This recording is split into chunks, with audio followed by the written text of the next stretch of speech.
Android फोनमा कसरी भूकम्प अलर्ट अन गर्ने भन्ने जानकारी म दिन्छु। सर्वप्रथम मोबाइलको सेटिङमा जानुहोस्। त्यसपछि तपाईले लोकेसनमा टच गर्नुहोस्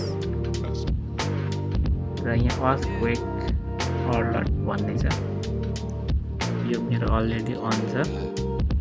तपाईहरुले यसलाई अफ छ भने यसरी अन गर्नुहोस् र यसले भूकम्प आउनु भन्दा केही समय अगाडि अलर्ट गर्छ भन्ने कुरो छ।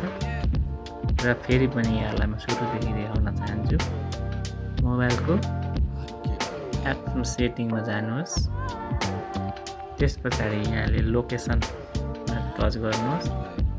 अर्थक्वेक अलर्ट्समा टच गरेर यसलाई अन राख्नुहोस्।